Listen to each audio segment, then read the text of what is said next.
Hey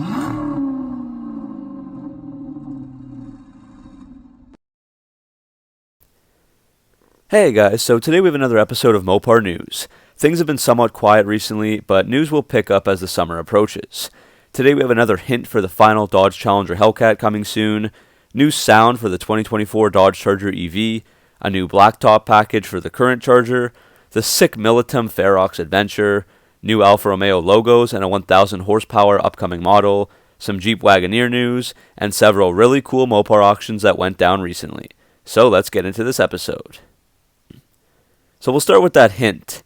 The past few weeks have been teaser time for Dodge, trying to get everyone hyped up with anticipation before they drop the 7th and final buzz model, aka the last and most powerful Challenger Hellcat, on Monday, March the 20th. I've went over the other trailers and hints in a recent video, so you can check that out in the top right corner if you're interested, and today Dodge dropped the 5th video called Tripwire. In this teaser, the Leprechaun, or Goblin that's been in the other ones, is flying in a helicopter over Las Vegas, and that's also where the big reveal will take place. He then jumps out and looks at the GPS on his smartwatch, which displays a speed of 140 miles per hour. We already know that that is the NHRA certified quarter-mile speed for the 2018 Dodge Challenger SRT Demon. The Goblin then bends his head down to go even faster, and the speed accelerates. So this would suggest that the new vehicle will have an even faster quarter-mile speed than the Demon. So it could one-up the Demon in performance, and most likely will in power. Moving on to another new Dodge vehicle, I wanted to show the updated sound for the upcoming 2024 Dodge Charger Daytona EV. If you weren't aware, this is an industry first called the Fratsonic Chambered Exhaust System, using an amplifier and tuning chamber at the rear of the car to create noise. Dodge says that it produces a powerful 126 decibel sound that is as loud as the Hellcat. But of course, they know people don't like the initial sound as it was too electrified. People don't like the sound at all, so Dodge is desperately trying to make it better. So here's a listen at the original sound versus the new and updated sound.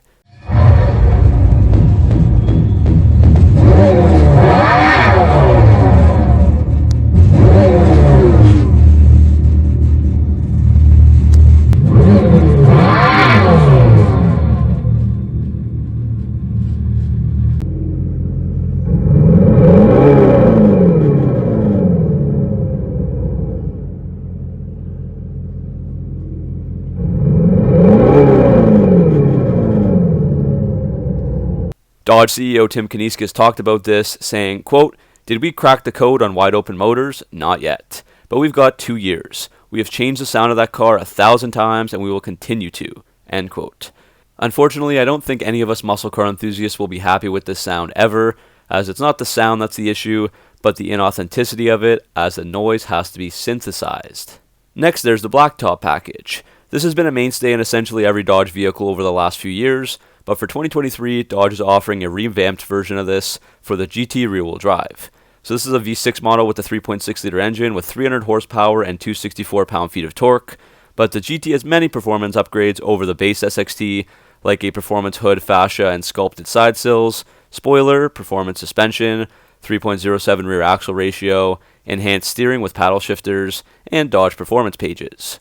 So now this upgraded Blacktop package will cost almost 3 times more than last year at $2,995 US, but it does add 20 by 9 inch low gloss granite crystal wheels, black GT and Dodge badges, black exhaust tips and spoiler, Brembo 4-piston red painted calipers, a flat bottom steering wheel, real carbon fiber accents, and more.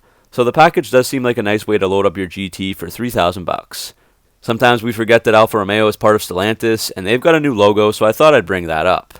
What I love about this brand is that they really pay homage to their heritage, and for this occasion it's the 100th anniversary of the Quadrifoglio nameplate and the 60th anniversary of the Auto Delta. So that means 2 new logos that Alfa will be using for 2023.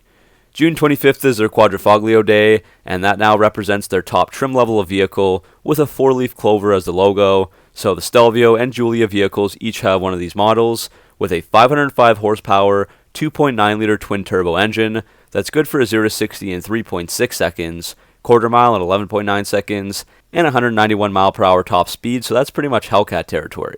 I would expect this new logo to be used somewhere on at least the 2023 models.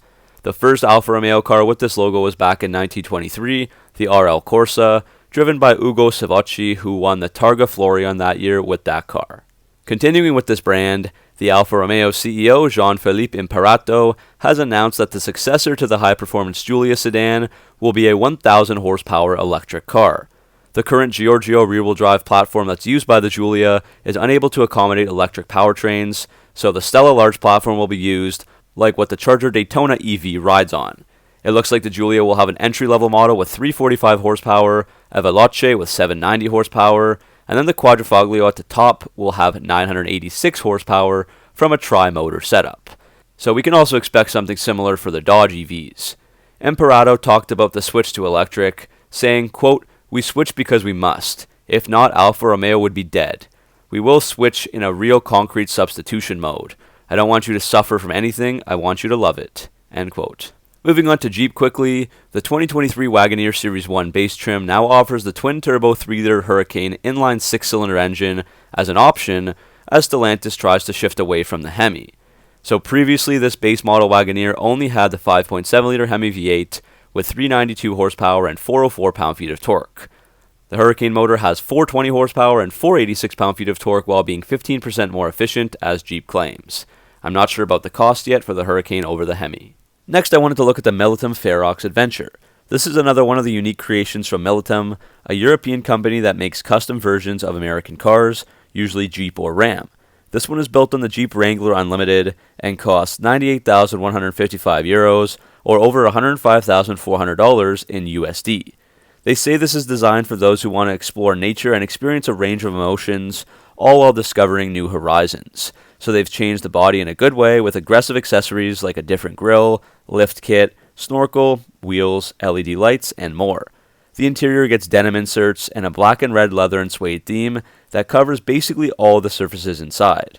The only spot where things might be lacking a bit would be under the hood, as the stock 3.6-liter Pentastar V6 remains unchanged with 285 horsepower, 260 pound-feet of torque, and an 8-speed automatic transmission. There are always plenty of ongoing Mopar auctions, so I also wanted to cover 3 of those here. In the interest of time, I won't go over them for too long, but I'll leave links in the description if you want to see more.